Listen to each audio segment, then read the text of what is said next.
Lux Radio Theater presents George Burns and Gracie Allen in Dulcy, featuring Elliot Nugent, Howard Lindsay, Norma Lee, and Wallace Clark.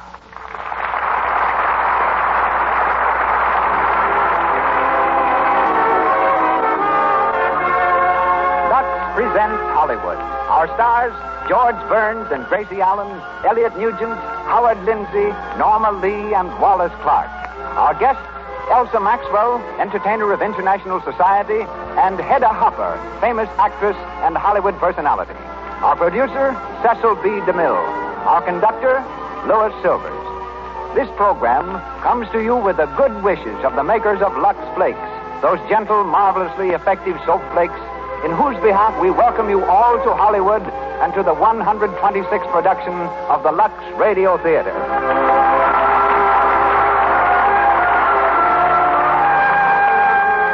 Our play tonight, Dulcy. Our stars, George Burns and Gracie Allen. Our sponsors, the makers of Lux Flakes. If you haven't tried the Lux way of cutting down stocking runs, the recent experience of Mrs. John Powers of Long Island may persuade you to. Here is what Mrs. Powers said. A group of us decided to make a simple test. See if we actually could cut down stocking runs by Lux washing. We each took a pair of stockings, washed one regularly with Lux Flakes.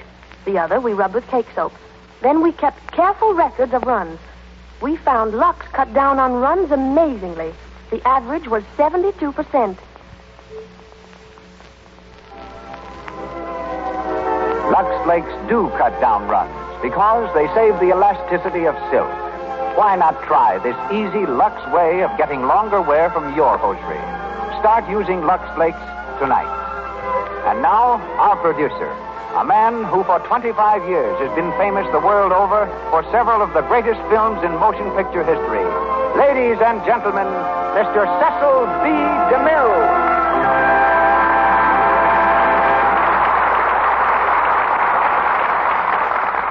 Greetings from Hollywood, ladies and gentlemen. With their own romance, George Burns and Gracie Allen changed the movie formula of boy meets girl, boy loses girl, boy gets girl, to girl meets boy, girl gets boy, girl loses her mind. Employed in a New Jersey office, Gracie's quota of silly answers was no higher than that of the average secretary when George Burns came along and convinced her that they should go into vaudeville together. 4 years later, George said, "Why don't we get married?" Gracie, in characteristic fashion, replied, "Who'd have us?" But in spite of that, George's civil question led to a civil ceremony. And now Gracie is not only Mrs. George Burns, she's the divine dunce of screen and radio, and was recently voted one of the best-dressed women in the world. Tonight's play, Dulcy, is remarkable not only for its comedy, but because it was the first conspicuous success of George S. Kaufman and Mark Connolly as writers, and Lynn Fontaine as actress, as leading lady, Howard Lindsay as a director, and Elliot Nugent as an actor. Today, Mr. Lindsay is one of Paramount's ablest writers, Mr. Nugent a noted Hollywood director. But both of them become actors again as they join Burns and Allen in tonight's performance with two other film personalities who were in the original cast, Norma Lee, now Mrs. Nugent, and Wallace Clark. This evening, Gracie becomes Mrs. Dulcinea Smith, wife of that paragon of patience, Gordon Smith, played by George Burns. Mr. Nugent will be heard as William Parker, Mr. Clark as C. Roger Forbes, Norma Lee as Angela Forbes, and Mr. Lindsay as Vincent Leach. And now, we loosen the straitjackets and let the players out of their padded cells as the Lux Radio Theater presents George Burns and Gracie Allen in Dulcy, featuring Elliot Nugent, Wallace Clark, Norma Lee, and Howard Lindsay.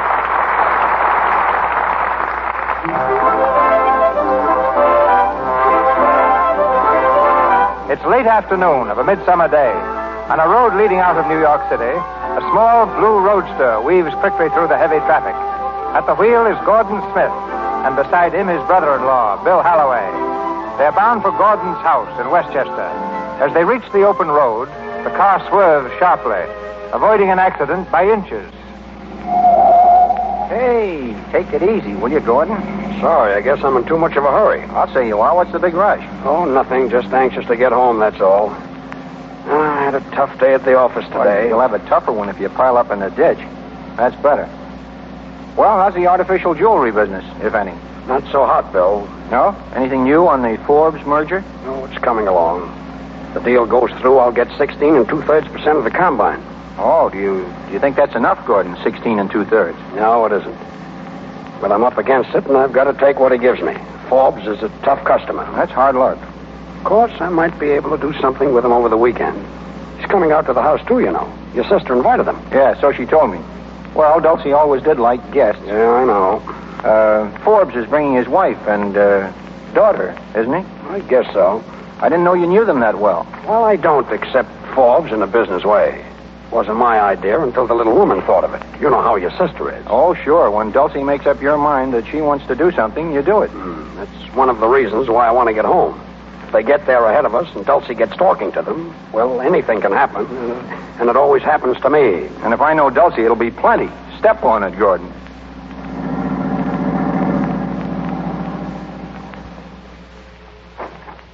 Go ahead in, Bill. Yeah, thanks. Gee, it's good to get home. I guess they aren't here yet. I beg pardon, sir. Huh? Who are you? I'm the butler, sir. The butler?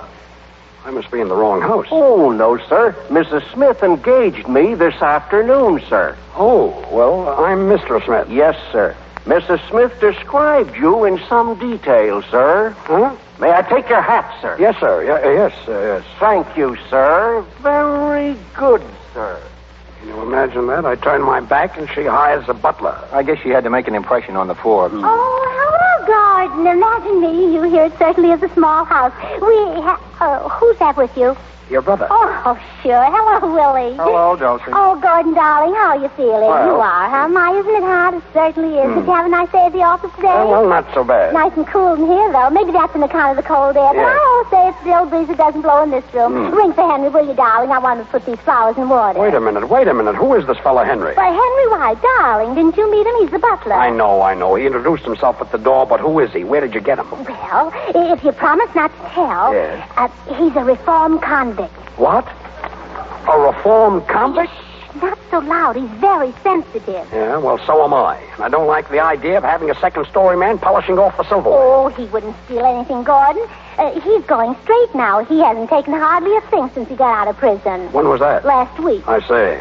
Well, anyway, we've got to have a butler, darling. What, Dulcie? We're having guests, Willie. Very important guests for the weekend.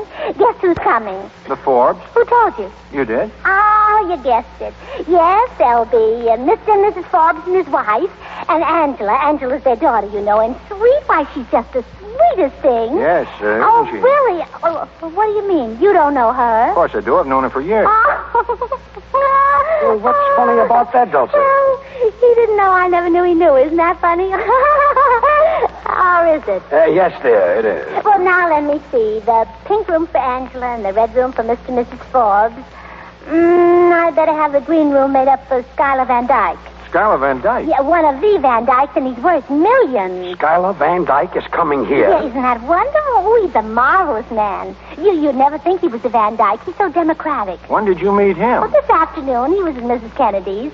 He had a lot of other invitations, but he accepted mine. But, Dulcie, having this man here with Forbes, how do you know they like each other? Oh, they will. Mr. Van Dyke's a businessman, too, darling. He owns all kinds of things. Railroads, I think. Well, anyhow, it's something like railroads. He'll help entertain Mr. Forbes. Isn't that a pleasant surprise? You know, Gordon, one thing Dulcie never learned is the difference between a surprise and a shock. Oh, Willie, you're saying silly things to try to mix me up. Okay, I think I'll go upstairs and wash a little. Yeah, that's right, dear. I want you to look nice and clean for our guests. See you later. Bringing in a Mr. Van Dyke to entertain Mr. Forbes. Dulcie, Forbes isn't the kind of a man who wants to be entertained. All right, dear. Then Van Dyke can entertain Mr. Leach. Well, that's better. Mr. Leach? Who is Mr. Leach? Vincent Leach. You know, the big moving picture writer? Oh, yes. Is he coming here? Yes, isn't that wonderful? I'm not so sure. First you invite Mr. Van Dyke, next you invite Vincent Leach. Ah, there's the secret. Look, Dulcie, let's not make a game of this. I don't... Oh, well, you see, dear, Vincent and Angela like each other. Vincent and Angela? Yes. You mean Forbes' daughter? Yes, isn't it wonderful? So I invited them both here so they'll have the whole weekend together. You never can tell what'll happen. That's what I'm afraid of. Dulcy, you don't know Angela so well, and this man Leach. What do you know about him? I know all about him. He's a big scenario writer and just the man for Angie. He's so practical, and she's single. Opposites should marry. You know that, darling. Yes, I know that. But why are you so anxious to match this fellow Leach with Angela? What do you care about it? Don't you see? Yes, I see. Can't you guess? Yes, I can guess. All right, then I'll tell you. Good. If Angie likes Mr. Leach and marries him, Yes. and I fixed it... Well, that'll make Mr. Forbes so grateful that he'll have to give you more than 16 2/3 of the percentage. I wish you'd stay out of my business. Well, sure, that's what a wife's for. Now, I figured it all out by myself. But, Dulcie... Oh, Gordon, darling, don't be upset about it. I know they ought to marry. I just know it. It's a woman's intuition. Just as I knew I ought to marry you, dear. It was because I loved you, darling, and wanted to help you, Yes, and you do help me, but you don't understand, dear. Try and see my position. Well, all I can see is that Mr. Forbes is taking advantage of you, and I'm not going to let him, that's all. But that isn't the point. In the position that I'm in, I have to go ahead with it. Don't you see, dear, if I'm not in that merger, I'll lose everything. Well, only 16 2/3%. It's such a funny number, too. I don't see why you couldn't get a nice even number like 25 or 50. Dulcie, you've got to listen to me. Let me talk to Forbes about a higher percentage. Maybe he'll acquiesce. Well, he might try to, but he won't get away with it.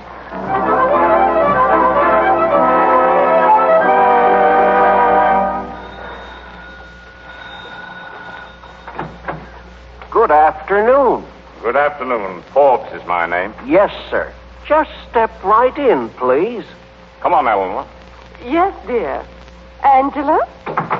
This way, please. My, what a lovely room, isn't it, Angela? Yes, the whole place is lovely. Nobody here. Looks like they came too early. Oh, no, sir. Mrs. Smith asked me to say that she'd be down directly. All right. Not at all, sir. Excuse me, please. Well, nice reception. Now, please, Charlie. What do you mean? Oh, don't be a bear, Father. Try to be pleasant for once. Well, why should I? I didn't want to come down here in the first place. I could have done my business with Gordon Smith in New York. I know, dear, but a nice weekend down here in the country would be very... Weekend? What do I care about a weekend? I'm a businessman, not a playboy. You know how I despise golf and tennis and all that truck. Well, we're here now, Father, and you might as well make the best of it. I didn't care so much about coming myself, if you want to know. Oh, you didn't? No, not particularly. I'd rather have stayed in town. Oh, where you can see that half-baked moving picture writer, I suppose. Why, Father... Oh, I know all about it. You've been seeing him almost every day, and I don't like it, do you hear? I don't like it at all. Why not? Mr. Leach is a very nice young man. Mr. Leach is a young fool. Well, how can you say that? You've never even met him. No, but I've heard about him. That was enough for me. Charlie, please don't excite yourself. You know it's bad for you. Come over here and sit down. I'll sit down right here. I hate those soft chairs. They're bad for my back. Well, look who's here, Mr. and Mrs. Forbes. Good afternoon. Oh, Mrs. Forbes, I'm so sorry to have kept you waiting. Oh, it's quite all Oh, right. and Mr. Forbes, well, how are you? Oh, all right, I guess. And Angela. How are you, Mrs. Smith? Oh, now where is Gordon? Gordon! Yes, Dulcie. Oh, there you are. Oh, hello, Mr. Forbes. Oh, hello, how Mrs. Well, Forbes. did you have a nice drive out from the city, Mr. Forbes? Awfully pretty, isn't it? Yes, I guess so. Did you all come out together, or did you drive? I don't know. We came through House. Oh, that's the short way. Now, you should have come the long way. That's quicker. No, I think that is the long way, isn't it, Hartsdale? Yes. Well, it really doesn't matter. No, both ways are awfully pretty. Sit down, Mr. Forbes. Thank you. No, not in that chair. That's the hard chair. Yeah, but I prefer a hard. Oh, now, don't sit, Mr. Forbes. You sit right down in this nice soft chair. Now, Go please, ahead, now, there. Now, please. Oh! Why, Mr. Forbes? It's his back. He's been having a little trouble with it lately. Are you all right, Mr. Forbes? I hope so. Oh, of course he's all right. Nice and comfy. Oh, Angela, have I a surprise for you, or will you be surprised? What, Mrs. Smith? Oh, you'll see, dear. Dulcie, please. Well, Mr. Forbes, I'm glad you could get down early. I'd like to talk over something with you. Oh, now, Gordon, no business, please. But, Dulcie, that's what Mr. Forbes came down. Oh, no, dear. This is the time for play. You know, Mr. Forbes, the one thing poor Gordon has never learned is how to play. He takes everything so seriously. Now, what I like to do is just cut loose once in a while, just sweet children again. And I've got the most wonderful day planned for you, Mr. Forbes. We're going to play and play and play. Me? Well, thank you very much, but you know Oh, but you play golf, don't you? Well, to tell you the truth... Oh, Smith, that's good. And you love our course. It's wonderful. Yes, but I've been having a great deal of trouble with my back Oh, lately. the pro at our club will fix that up. What you need is exercise. Exercise? Yeah, you and I'll go out and play 18 holes of golf the first thing in the morning. But my dear Mrs. Smith... Excuse me, Mrs. Smith. Yes, Henry? Yes, Henry, what is it? Another guest is here, madam. A Mr. Wait. Don't tell us his name. Just show him in, Henry. Very good, madam. Oh, Angela. Yes, Mrs. Smith? This is the surprise I was telling you about, Angela. Oh, who is it? Well, you'll see in a moment, darling. In here, sir, please. Thank you. Oh, good heavens. Mrs. Smith. Oh, how do you do? Ladies and gentlemen, this is Mr. Vincent Leach, the great moving pictures writer. What? Yes, Mr. Forbes, Mr. Vincent Leach. How do you do, Mr. Forbes? How do you do? And this is Mrs. Forbes. How do you do? And Mr. Smith, my husband. How do you do? Oh, and of course you know Angela. Angela, this is a surprise. Yes, isn't it, Mr. Leach? I didn't know you were going to be here. Neither did I. Yeah, what's that, Mr. Forbes? Oh, nothing, Mrs. Smith, nothing Oh, at all. I thought you said something. Mr. Leach, we're all so glad you could come. He's been so busy, Mr. Forbes, working on his new picture. Tell him about it, Mr. Leach. Well, I'm afraid I can't just now. It's a little long. Perhaps after dinner. Oh, yes, of course. But I may say without exaggeration that it will probably be the most magnificent picture of its type ever produced. Oh, how wonderful. Yes, even better than my last picture, The Sacred Love. I suppose everyone here saw The Sacred Love. Oh, I don't No, I Beg pardon, Mrs. Smith. Yes, what is it? Mr. Schuyler Van Dyke. Mr. Van Dyke. No, Mr. Forbes. This is just our butler. Here comes Mr. Van Dyke. How do you do, Mrs. Smith? I'm sorry to be late. Oh, don't mention it, Mr. Van Dyke. I had to make several important long-distance calls. Business, you Oh, know. of course, you captains of industry. Oh, Mr. Forbes, this is Mr. Van Dyke. The Mr. Van Dyke. Well, how do you do? How do you do? I brought him here especially for you, Mr. Forbes. Dulcy. Gordon, I told you it isn't polite to whisper in front of company. Oh.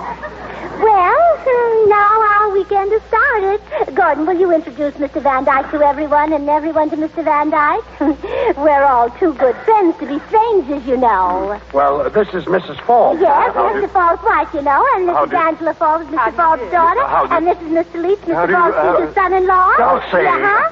Dinner is served, Mrs. Smith. Dear, well, one can't do everything at once, can one? Well, come along, everyone. Dinner. Dulcy, what are you laughing at? Well, I just want to put everybody in a good mood.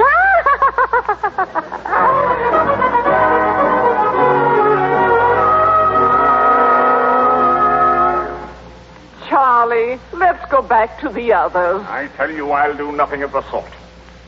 This place is going to drive me crazy. Now, Charlie, please don't excite yourself. You know how bad it is for you after eating. Did you hear what that woman said? I've got to get up tomorrow morning and play golf. Golf. If there's one thing I hate more than anything in this world, it's golf. Unless it's bridge. Oh, Charlie. If I could think of a good excuse, I'd go back to town tonight and take Angela and you with me. But, Charlie, you can't do that.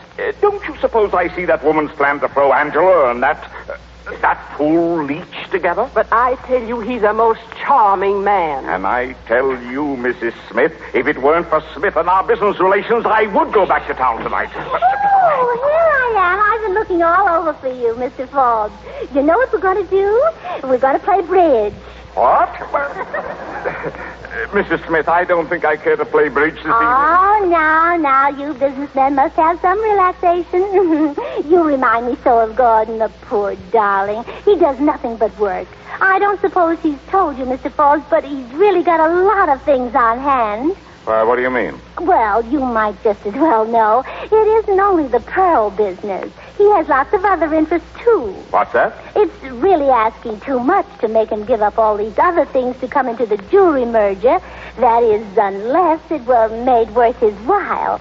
Of course, if he only got 16 2/3%, he couldn't afford to give up all his time to it. Oh, no, he'd have to look after his other interests, too. And you'd be the loser. Oh, I see. Yeah, I thought you would. Are you coming, Mrs. Falls? Oh, yes, Mrs. Smith. Well, hurry, dear, then. We're going to start the game. Oh, hello, Mr. Forbes. All alone? Yes, Mr. Smith. I'd like to have a word with you. Of course. Smith. Yes? Your wife has just been telling me something of your other business activities. Other business activities? Yeah, and it came as something of a revelation to me. I don't understand. Well, as you may have been aware, my agreement to admit you on a 16 2/3% basis was founded on the expectation that you would give all your time to the new enterprise. Yes, of course, Mr. Forbes. Well, in the circumstances, your business and your services would hardly be worth that amount to me. No, I think we shall have to lower your percentage. But, Mr. Forbes, you don't understand. Oh, I think I do. And now, if you'll excuse me, I'll go and play bridge. Oh, I'm sunk. I'm sunk. Dulcy. Dulcy, where are you? Yes, Gordon, dear. Oh, come here, quick. Oh, Gordon, I've got news for you. Wait a minute, Oh, Dulcy. but it can't wait, dear. I must tell you. Dulcie, please. Mrs. Forbes just told me that Mr. Forbes never plays bridge. Well, what of it? What of it? Why, Gordon, dear, don't you see? He's out there now, ready to play. That means he likes us. He likes us, Gordon. Everything's going to be wonderful. Oh, I can feel it in my bones. Oh.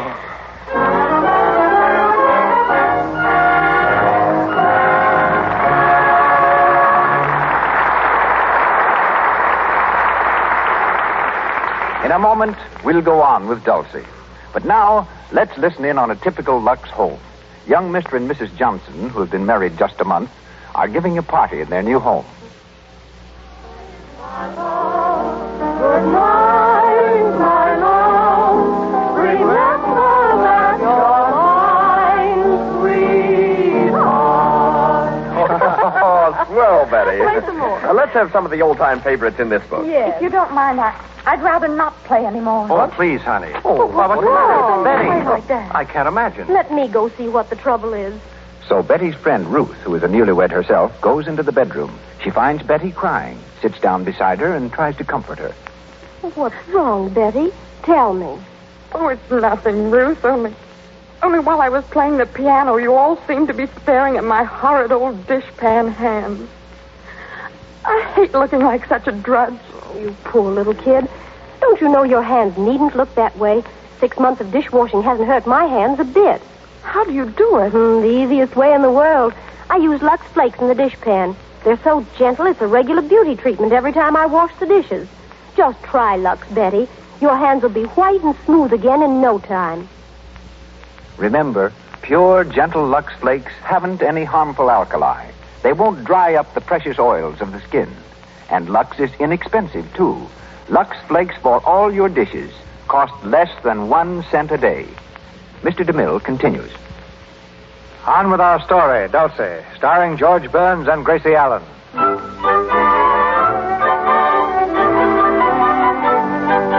After carefully patching up the damage done by Dulcy, Gordon was able to convince Mr. Forbes that his percentage of the merger should not be lowered. But there's more trouble brewing. It's a few hours later, and Dulcie is alone in the living room. The door opens, and Vincent Leach and Angela enter excitedly.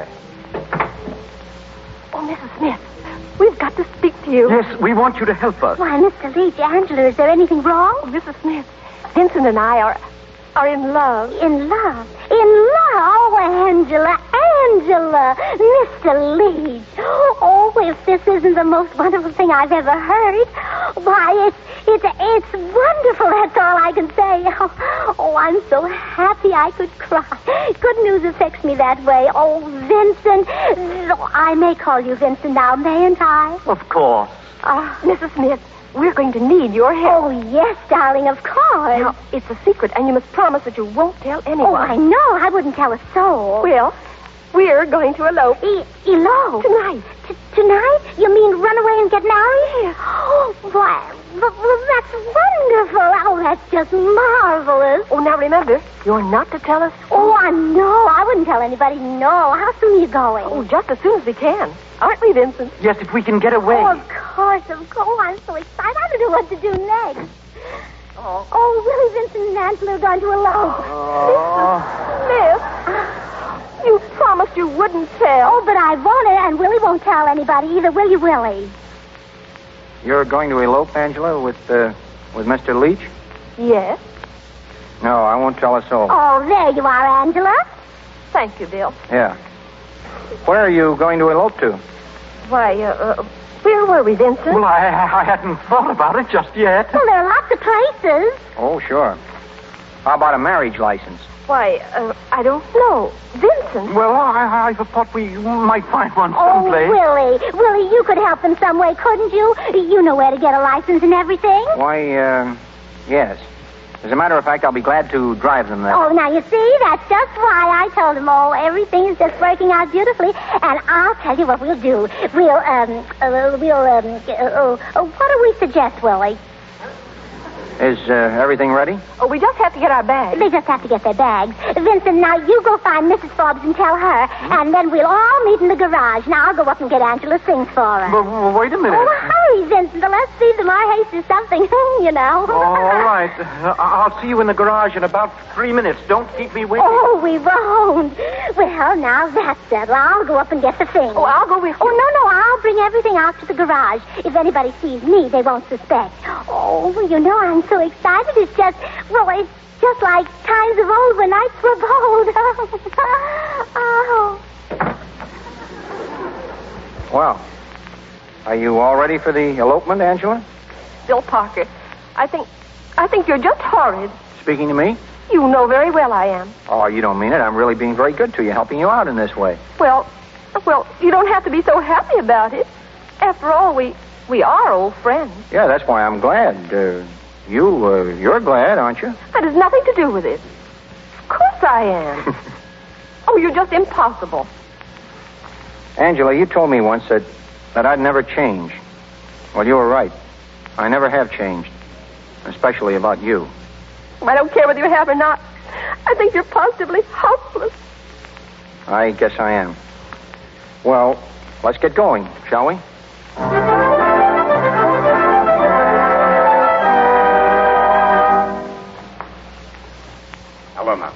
Helena. Here I am, dear, in the garden. Oh, what are you doing out here? Watching the stars. It's a beautiful night, isn't it, Charlie? So calm and peaceful. Peaceful. You know, that woman is enough to drive a man crazy. Say, is that our car? Where, dear? Well, going out the drive. See it? Oh, it couldn't be ours, darling. No? Well, where's Angela? I don't know. I haven't seen her since dinner.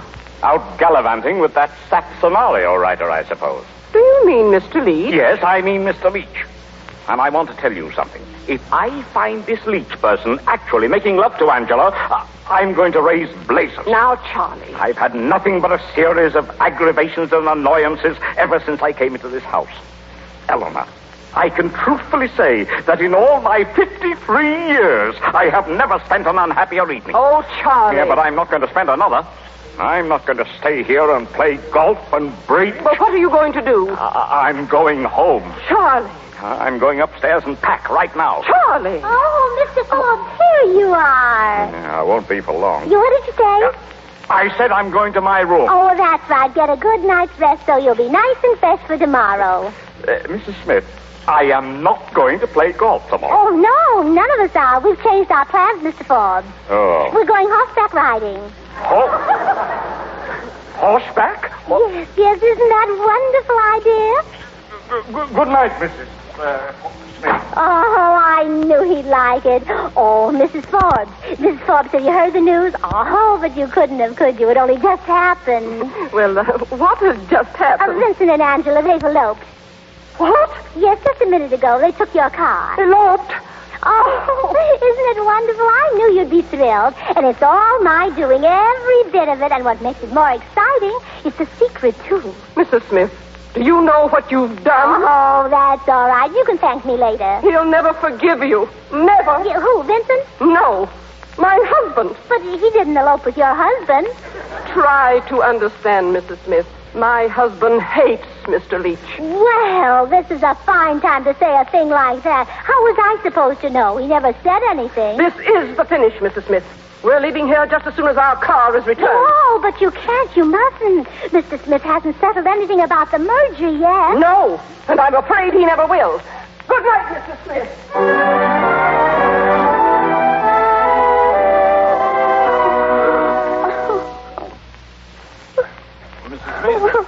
Yes, Mr. Van Dyke? You mustn't cry like that, Mrs. Smith. Oh, I can't help it. You don't know what's happened. Yes, I do. I just heard Mr. Forbes storming about it upstairs. You couldn't help but hear him. Oh, Mr. Van Dyke, isn't it awful? Isn't it terrible? Nothing is so terrible that it can't be mended. Oh, but the merger, it may be all off. I don't know what Gordon will do. Mrs. Smith, I like your husband very much. Oh, do you? Tell me, would he be willing to get up his own merger? One bigger than Mr. Forbes ever dreamt of? Why, well, I never thought of that, but Mr. Forbes... It's exactly. Now, I've always wanted to take a little flyer in the jewelry business. Suppose I financed Mr. Smith. Suppose he and I set out to beat Mr. Forbes together. How would that be? Why, it would be the biggest thing that ever happened in this house. Do you really mean it? I certainly do. I'll put up my check the moment your husband says the word. Oh, Mr. Van Dyke, you've made me the happiest woman in all the world. Oh, you'll let me break the news to him, won't you? Why, of course, if you wish. Oh, and to think I introduced you to him. Oh, now what will he think of me?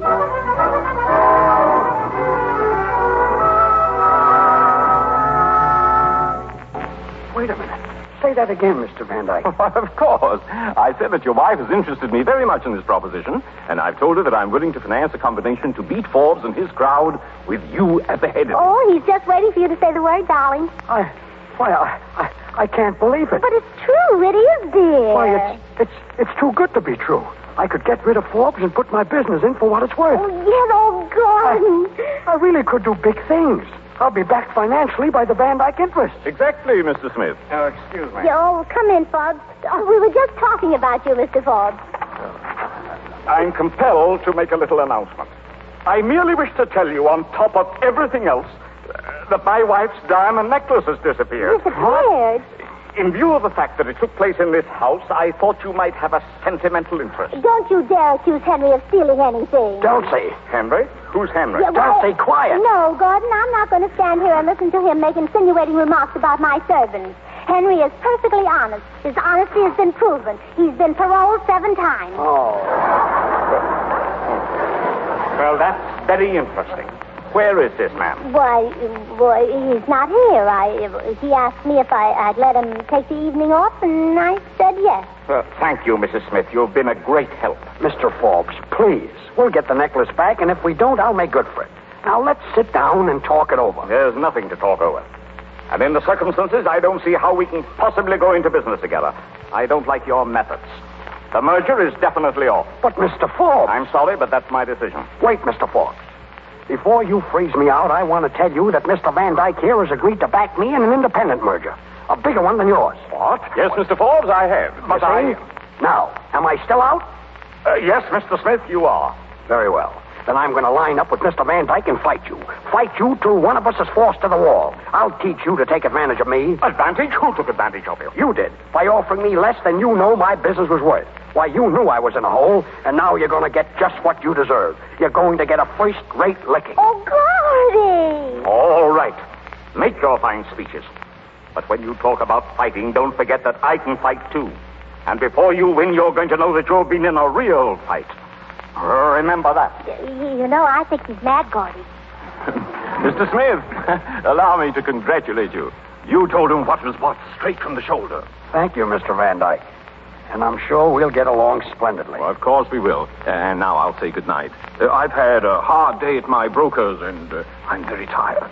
Good night, Mrs. Smith. Oh, good night and thank you. Not at all, not at all. Oh, Gordon, you were wonderful. I feel like a new man. Oh, you see, I was of some use after all. Use. You were magnificent. The best.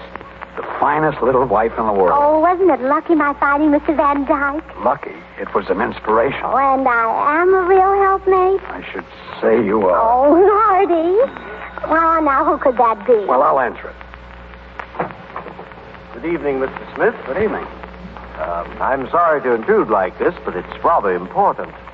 My name is Patterson, Blair Patterson. Oh, the attorney. Yes. Well, come in. Thank you. I was referred to you by Mrs. Kennedy. Oh, across the street. Yes. She said that you had guests. I just wondered if among them there was a Mr. Morgan. Morgan? Oh, I know. Well, is there Mr. Ford? No, he's not here either. Mr. Vanderbilt? You Vanderbilt? Oh, no. Well, let me ask you. Is one of your guests tall, good-looking, interested in various investments? Oh, you mean Schuyler Van Dyke? Schuyler Van Dyke, yes. I think I do mean Schuyler Van Dyke. I'm his cousin. I've come for him. Come for him? Yes, his real name is Patterson, Horace Patterson. He has an hallucination that he's a millionaire. What? You mean he's crazy? Yes, a little. But harmless, I assure you. Dulcie, he's crazy. Schuyler Van Dyke is crazy. Well, then the company that he was... the merger that he had the money for, the merger that it isn't... it fall. It can't fall. Oh, dear.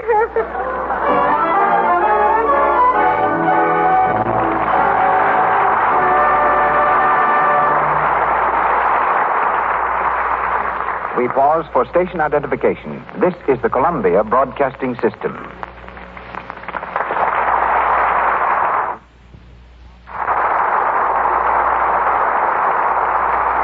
Now, a momentary break in Dulcy, while George Burns and Gracie Allen prepare for the next stanza of our play. Here in Hollywood, Miss Hedda Hopper, one of the screen's brighter comedians, is as successful socially as she is professionally. Her charming sophistication and delightful wit make her a popular guest at most screen colony functions. The end of the Lenten season has been the occasion for Hollywood's annual display of spring finery, and I've asked Miss Hopper to report tonight on what she's seen from the reviewing stand of Stardom's Easter Parade. Our guest is appearing in 3 films now in production: Tapa, Dangerous Holiday, and Vogues of 1938. Ladies and gentlemen, Miss Hedda Hopper. Thank you so much, Mr. DeMille. Hollywood's Easter Parade really began Saturday night with the dinner given by Mr. and Mrs. Basil Rathbone to celebrate their 11th wedding anniversary. All the guests came as brides and grooms, and prizes were worn by Freddie March and his wife as Mr. and Mrs. Caveman, wearing a bit of tired leopard skin, and by Loretta Young as the bride of Mephistopheles. Marlene Dietrich put on her tails and top hat and tucked Mrs. Lubitsch under her arm. Myrna Loy and her husband, Arthur Hornblow, came as peasants with headdresses 3 feet high, while Mr. and Mrs. Misha Auer became, for the evening, Mr. and Mrs. Misha Mouse. It was a typical Rathbone party, which means that about every important star in Hollywood was there, and what's more, had a grand and glorious time. And stayed for breakfast? No, we adjourned for ham and eggs to the home of Adrian, the noted designer. There again were all the stars, this time in their street costumes. And I must say that in their gay prints and tailor-mades, they looked like old-fashioned bouquets. Both Maureen O'Sullivan and Rosalind Russell proved how popular the new large black hats are, with their long, bright-colored ribbons flowing down the back. Maureen wore a black print dress splashed with brilliant colors, and Rosalind's dress resembled a mass of tulips. One of the guests of honor was the Rani of Sarawak, wife of the Rajah, but she preferred her traditional East Indian costume with many gold chains, jewels, and bracelets.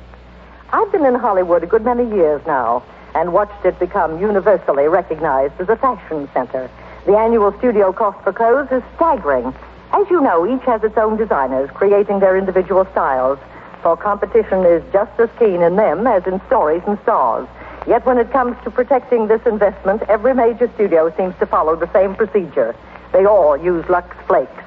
All the major wardrobe departments here in Hollywood have the same reason I myself have. It's a very practical one, too. Lux Flakes keep clothes new looking so much longer. Colors emerge as they go in when you use Lux. And now, thank you very much, and goodbye. Thank you, Miss Hopper.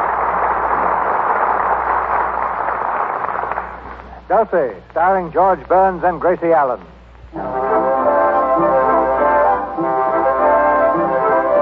It's early the next morning, and Blair Patterson, the lawyer who brought the calamitous news of Mr. Van Dyke's hallucinations, is in the living room straightening out his rumpled clothes after spending the night on the sofa. Down the stairs comes the happily demented Mr. Van Dyke, singing cheerfully.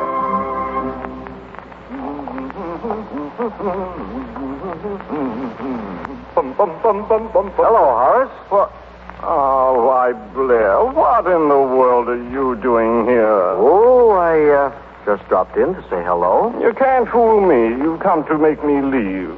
It's very, very embarrassing, Blair. Well, if it's embarrassing for you, what do you think it is for me? I have a law practice to attend to. I'm getting a little tired of these excursions. Well, I wish you'd leave me alone. At least half a dozen times during the past few years you've interrupted me in business negotiations that were exceedingly interesting. Mm-hmm. You've been up to something here, Horace? Well, yes. I've been representing my Van Dyke interest.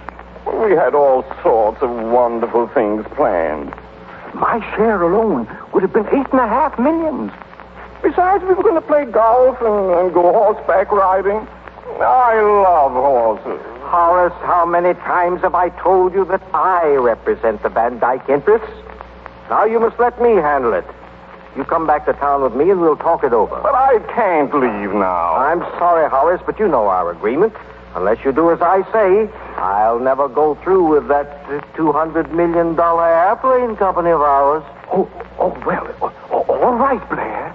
Good morning. Good morning, Mrs. Smith. Oh, how do you feel this morning, Mr. Van Dyke?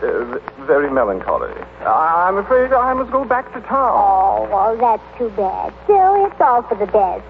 You must have some breakfast first, though. Thank you. I'll go and have it right away. It's hard to do high finance on an empty stomach. He can have breakfast, can't he, Mr. Patterson? Oh, yes. Well, I had some soft-boiled eggs prepared for him, some soft milk toast, all very soft, you know. Is that all right? Oh, yes. I think that'll be very nice, Mrs. Smith. Thank you. No, don't mention it, Mr. Patterson. Hello, Gordon, darling. Hello. Good morning, Mr. Patterson. Good morning, Mr. Smith. Have you seen your cousin? Yes, we had quite a talk. By the way, you haven't mentioned anything to your guests, have you? I mean, it would be rather embarrassing. No, nobody knows a thing. So far as they know, he's Schuyler Van Dyke himself.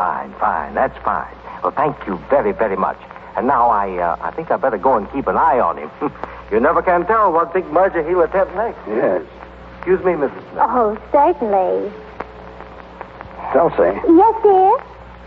Dulcy, I want to speak to you. Yes, of course. What about, darling? What about? Do you realize what's happened? Well, I don't know. I think... Oh, Gordon, I didn't mean... Wait. Yes, darling. Do you know what Forbes is going to say to me when he learns who Van Dyke really is? No. He's going to laugh in my face. I'll never get him to change his mind about the merger now. He thinks he's been made a fool of, and he's right. But we haven't really done anything to him just because we asked for more. Oh, it wasn't our asking for more. Oh, you mean the jewels disappearing? Yes, and his daughter disappearing, too. Oh, it was me again. It was me as usual. Oh, Gordon, how will it all end? If Forbes finds out that Van Dyke is crazy, he'll probably force me out of business. I'll have to start all over again. Without a cent. And without me? Dulcie, I love you. I'll always love you, but you're like a child. You don't stop to think. Oh, I guess I don't, Gordon. I only think. Oh, darling, I'll let you go if you want me to. I'm just all wrong. I'm a false note. I've always wondered how I was able to make a man like you care for me. It seems so silly for a man like you ever to love a false note. Dulcie, you're not a false note. You're a melody. A whole tune, but I don't know what to do. Well, maybe I can reform. I doubt it. Oh, Gordon, please let me try. I'll promise that I'll never interfere with your business affairs again. I'll change completely. I'll revolutionize myself. Dulcy, I don't want you to change. I love you just as you are. I simply want you to let me handle my own affairs in my own way. If you can promise to do that... Oh, yes, Gordy, I promise, and I'll keep it too. I will. Thank you, Dulcie. I hope I'm not wrong this time.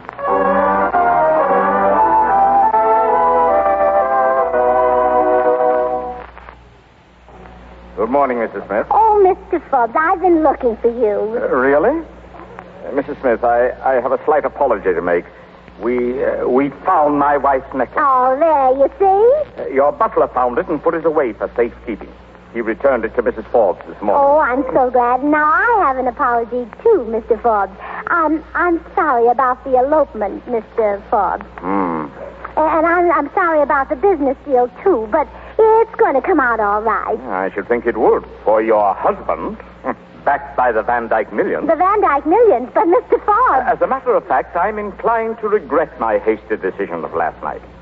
If I had known before that Mr. Van Dyke was interested... Yeah, oh, but that's just it. He isn't interested. I mean, he is, but he can't be. What is all this? Well, you see, Gordon will go in with you after all, because Mr. Van Dyke... Well, Mr. Van Dyke just isn't Mr. Van Dyke. What? What's that? Well, no, he has something wrong in his head. He only thinks he's a millionaire. Oh, I see. So everything's all right now, isn't it? Oh, yes. Splendid, yes. Where's your husband now, Mr. Why, he's in the library. Would you like to see him? Yes, very much. Well, come along. It's right this way, Mr. Forbes. Oh, I just knew everything would turn out all right. Oh, here we are. Gordon, darling. Dulcie? I've just fixed it with Mr. Forbes, darling. What? Yeah, everything's fine now. Dulcie, what did you say? A great deal, Mr. Smith. She told me about Mr. Van Dyke. She took... Did you, Dulcie? Yeah, of course, dear. I told you I'd straighten everything out. You certainly have. Well, Mr. Forbes, then of course you know that Mr. Van Dyke... Yeah, I know. But it won't work, Mr. Smith. It won't work. Huh? Oh, I'll admit that Mrs. Smith is a clever woman. A very clever woman. But it won't work. A Van Dyke, not a Van Dyke. Well, but Mr. Forbes, he really Shut is. up, Dulcie. Oh, yes, dear. I saw through the whole thing at once, Mr. Smith. You began to be sorry you told me about the Van Dyke merger, and you wanted to throw me off the trail. Huh? Well, you can't do it. I know what's in the wind, and I'm going to hold you to our agreement. Agreement? Well, it was a verbal agreement. Now, as a gentleman, you agreed to come in with me for 16 2/3%, and you've got to do it. You've got to come in with me. Well, all right, Mr. Forbes. I guess you win. Oh, there, Gordon. Didn't I tell you I'd fix it for you? Charlie, where are you? Here I am, Eleanor. What do you want? Oh, Charlie, she's here. Who? Who's here? Angela, she's come back. Oh, how nice. Angela, eh? Well, I want to speak to her. Hello, Father. Come here. Where have you been?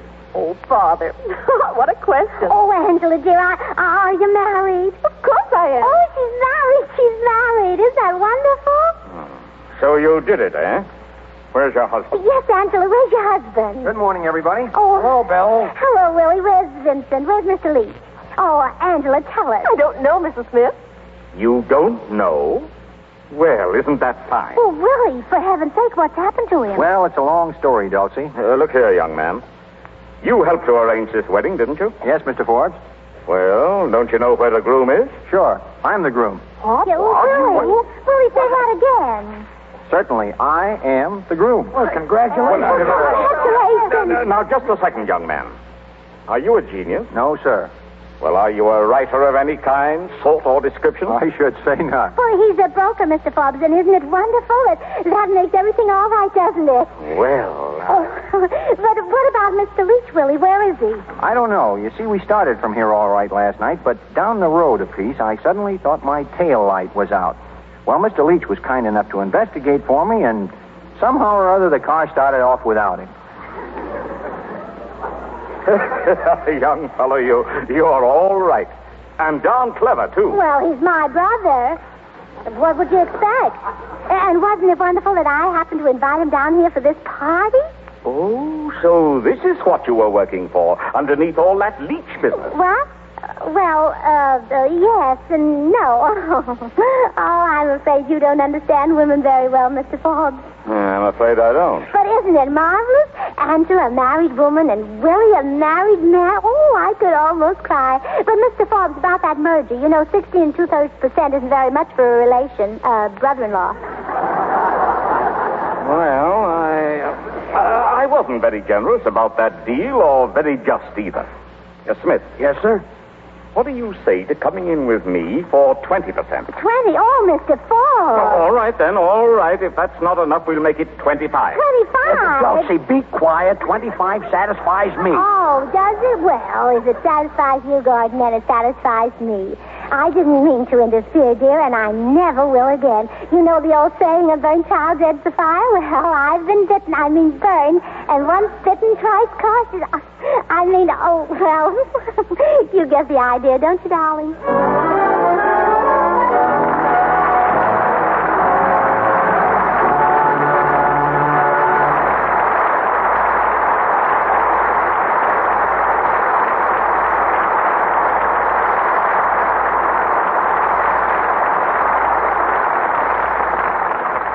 And that, ladies and gentlemen, brings down the curtain on our play, but not on Burns and Allen, who return for an encore a little later. As you have seen, we were concerned tonight with a party that almost turned out all wrong. And now we're going to extend our stage from Hollywood to New York for a little advice from a hostess famous the world over, because our parties always turn out all right, Miss Elsa Maxwell. Miss Maxwell has entertained notables the world over. There's hardly a famous person she doesn't know. Right now, she's finishing preparations to attend the coronation in England. And so, to check up on the ways of a perfect hostess, we take you to New York and Elsa Maxwell. Unexpectedly introduced Noel Coward to Queen Mary of Romania at a party. They certainly were as opposite as the poles, but they got on so well that Her Majesty, at last turning a reflective eye on the witty author, said, "Why couldn't you become my gentleman in waiting?" Noel, delighted, replied, "I fear that would be no novelty, Your Majesty. I have been waiting all my life." "But not in Romania," flashed Her Majesty, and Noel was floored. Don't think it takes a lot of money to run a good party. It's having fun that matters, and fun is the same anywhere, whether you're on Main Street or Park Avenue. A good laugh is worth $1 million, and you can afford it just as well on $25 a week as on $2,500. After all, the nicest things in life don't cost the most.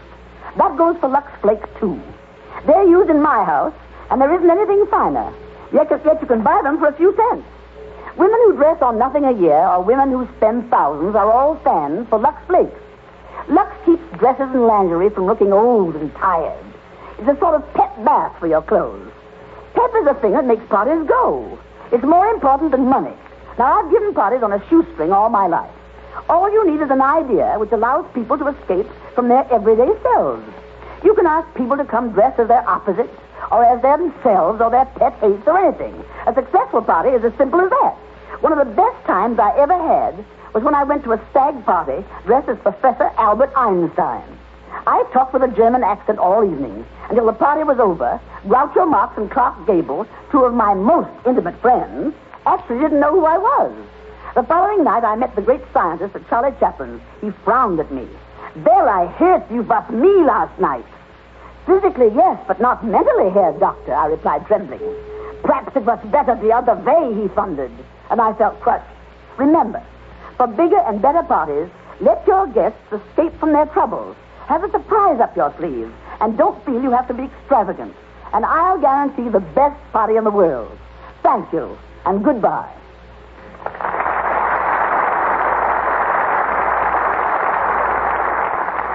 From Hollywood, Miss Maxwell, we send our transcontinental thanks. George Burns tells me that Gracie has something very nice to say about our product. So here they are, ladies and gentlemen, George Burns and Gracie Allen. Thank you, Mr. DeMille. I certainly have something nice to say about Lux Flakes. I think they're delicious. Delicious? Lux Flakes, delicious. Yes, my brother had them for breakfast this morning. Is he mad? Well, he must be. He was foaming at the mouth. Don't pay any attention to her, Mr. DeMille. She's nuts. She's probably the only woman in the world who's living with a cracked brain. Oh, please, George. Mr. DeMille isn't interested in who I married. Mr. DeMille, I made up a play. Here it is. See what it says? Written by Gracie Allen. It's going to be... Written by Gracie Allen? Yes. Gracie, if it were my play, it wouldn't say Roten. Well, no, neither would the critics. They'd say, play rotten by George Burns. That's it. Written, rotten. Gracie, you don't know English. Oh, Mr. DeMille, you don't know George's plays. Thank you. Thank you. Well, what's the name of your play? Well, it's a love story called Life Begins at 36. You mean life begins at 40? Well, that's what it was originally, Mr. DeMille, but my agent took off 10%. Yeah. You see, our agent must be on a diet. Well, anywho, Yeah. George and I will act it out, and you see if it has any possibilities. Now, George, you and I are lovers, and I start to make love to you. And what character do I play? Well, you play the part of a clubman. Oh, you mean a large man? Well, not too large, not too small. I say. Sort of, Yeah, that's it. Yeah, thanks. Well, anywho, I'm Violet Ray, a movie extra, and George, you're Montgomery Ward, my lover. Thanks. And you're jealous of your rival, Sears Roebuck. I suppose he comes driving up in his catalog.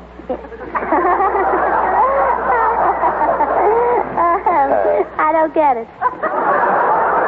Well, let's start this silly play. Now, watch it, Mr. DeMille. Yes. All right, George, here's your part. Act. All right, now for some acting. Do you love me, Vi? Vi, do you love me? Vi, do you love me? Well, why shouldn't I love you? Men are fools to love. What did you say, Montgomery? I said men are fools to love. Well, I guess you're right, but who else is there for us girls to love? That's very good, Gracie, but we did one play tonight. Yeah. Oh, did we? Well, good night, Mr. DeMille. Come on, Gracie. Oh.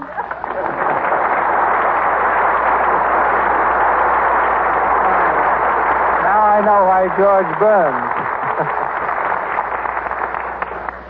Thank you, George Burns and Gracie Allen. Ladies and gentlemen, this is your announcer, Melville Ruick. A most important message concerning next week's program will be given by Mr. DeMille in just a moment. Assisting our stars tonight were John Davidson as Schuyler Van Dyke, Victor Rodman as Blair Patterson, Joe Franz as Henry, and Leora Thatcher as Mrs. Forbes. Burns and Allen will be seen next in the Paramount picture, Artists and Models. Mr. DeMille also appeared through courtesy of Paramount and Louis Silver's 20th Century Fox, where he was in charge of music for the new film, 50 Roads to Town. Now, before Mr. DeMille tells you about next week's presentation of the Lux Radio Theater, we have a brief announcement. Next Monday, April 5th, marks the beginning of a very important week, National Retail Grocers Week. Be sure to go personally to your grocers during that week. You will be well repaid. Splendid values will be featured generally over a wide list of products which you use regularly. Incidentally, you will find in the great majority of stores from coast to coast special values on Lux Flakes and Lux Toilet Soap. Once again, our producer. Of the many novels written against a background of the World War, few carry such tremendous appeal as Ernest Hemingway's masterpiece, A Farewell to Arms. It made a remarkable play as adapted by Lawrence Stallings, a sensational motion picture. And next Monday night, from the Lux Radio Theater, we bring you this magnificent love story starring one of the most celebrated personalities the screen has ever known, Mr. Clark Gable.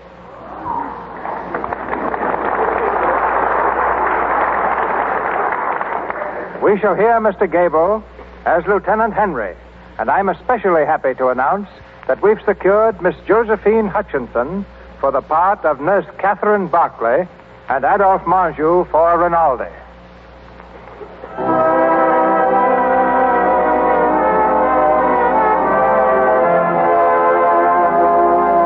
Our sponsors, the makers of Lux Flakes, join me in inviting you to be with us again next Monday night when the Lux Radio Theater presents Clark Gable, Josephine Hutchinson and Adolphe Monjou in A Farewell to Arms. This is Cecil B. DeMille saying good night to you from Hollywood.